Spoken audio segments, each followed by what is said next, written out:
Usually, a state is born out of conquests, but the Kazakh Khanate appeared because a huge crowd of people simply decided to quit all of a sudden. At one point, almost a third of the population left Abulker's powerful empire and simply went off into the unknown. And it all started with one tough incident at a feast, where the Khan found himself in a situation where any move he made would be a losing one. He tried to save his own, but in just a few hours, he turned his most loyal allies into his bitterest enemies. This story is full of drama. For example, why did Janibek and Kerei, two of the biggest figures of their time, risk everything for a questionable idea? And why was the name of their new project originally just a common street insult used to brand homeless vagrants? Welcome to the Amazing History channel. Today's video is a story I've wanted to tell for a long time because it has unfairly remained overshadowed of the Dzungar Wars and later eras. Before we dive into the 15th century, I want to say thank you to our sponsors. Without your support, I wouldn't be able to make videos like this. If you're interested in what they do, the link is in the description. And now to the step. Subtitles by Dimitar Zok.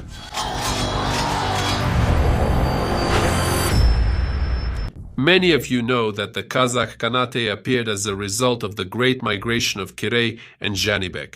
We are used to seeing this as a beautiful, peaceful exodus.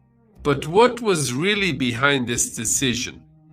To understand why thousands of people suddenly left their homes and went, essentially, into the unknown, we need to look into the world they were fleeing from.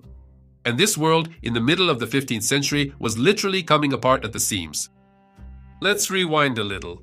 In the 14th century, the Golden Horde was basically a superpower, with a rigid, centralized power structure, control over trade routes, and a powerful army. But after Tamerlane rolled over it like a steamroller, only memories remained of its former greatness. The huge ship sank, and new players began to emerge from its wreckage: the Kazan, Crimean, Astrakhan, and Siberian Khanates. They all called themselves the true heirs and with fervor went after each other.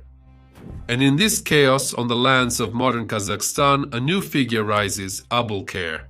In 1428, at just 17 years old, he was declared Khan. And in those times, that was a challenge. You either quickly become the alpha male at just 17 and show who's who, or you get buried fast. And Abulker not only survived, but ruled for 40 years. During this time, with an iron hand, he gathered under his rule dozens of diverse tribes: the Argyns, the Naimans, the Kipchaks, and many others. But he kept them not just with kind words, but with fear and constant military campaigns, which brought in loot and kept the tribal leaders from settling down and starting to think too much. As long as there was war, there was unity. It's an old formula, and it worked. In 1457, Abulker's magic failed. The Oirats came from the east, and in the battle near Sigran, the Oirats simply shattered the Khan's invincible army to pieces. Abulker fled and signed the humiliating peace. And in the steppe, as we know, this was equivalent to political death. It was believed that if a Khan lost, it meant Tengri, heaven itself, had turned away from him. The grace was gone. But instead of seeking reconciliation with the dissatisfied leaders, Abulker began to tighten the screws. He raised taxes and launched reprisals against anyone he distrusted. And in this suffocating atmosphere of repression and paranoia, two people emerged: Kerei and Janibek.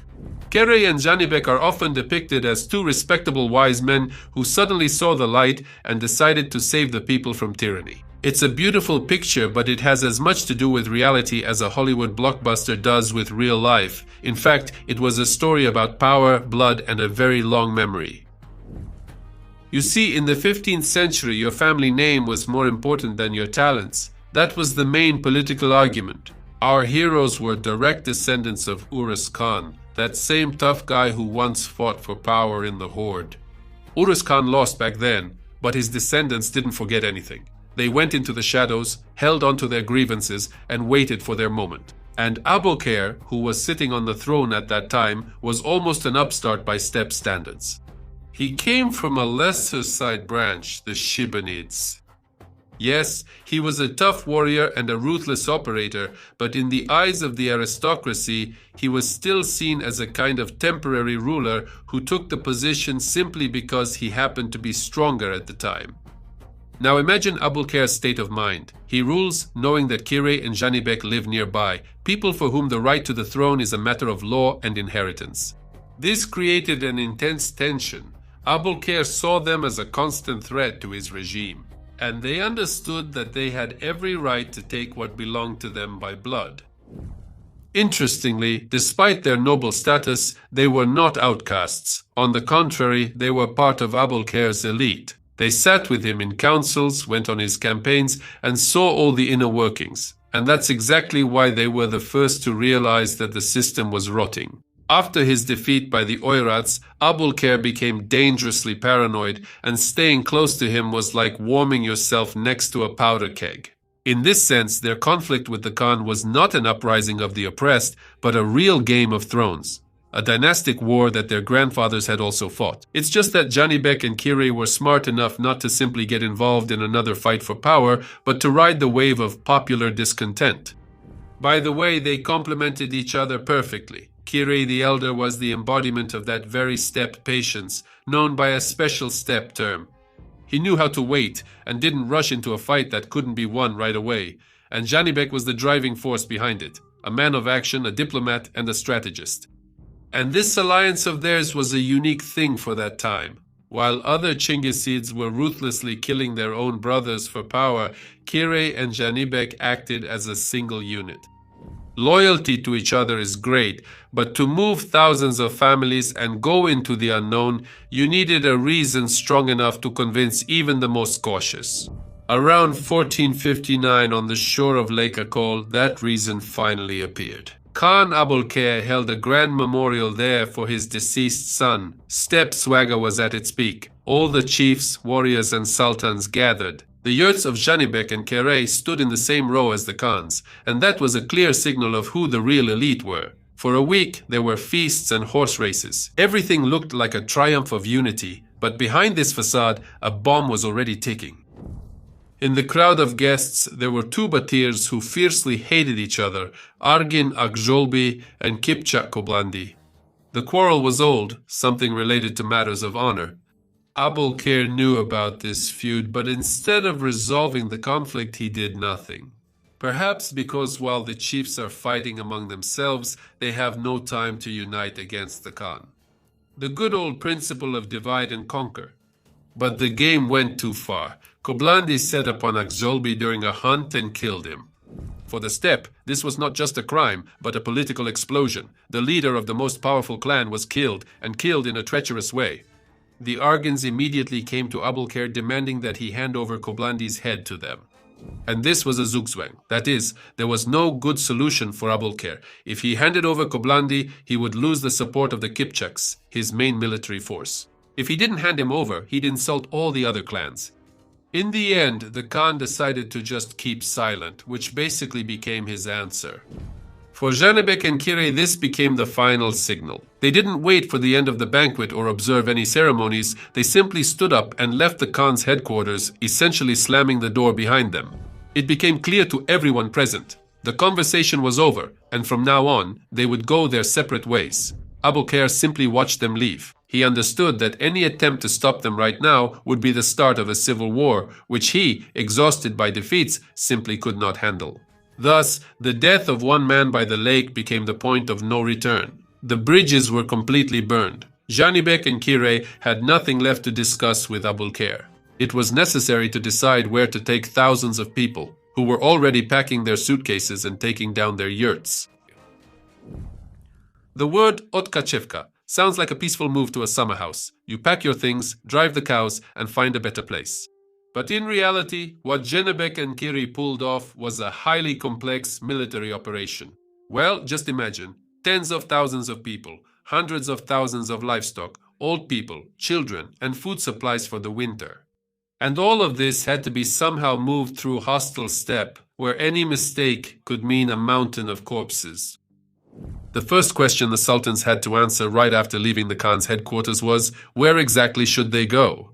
To the west and north, the neighbors already had more than enough of their own problems, and they definitely didn't need an extra army with refugees there. There was only one option left, the southeast to the land of Mogulistan.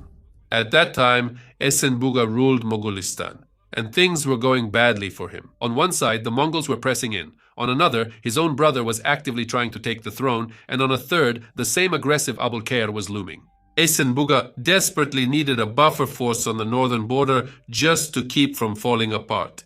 And that's when Kerei played his trump card.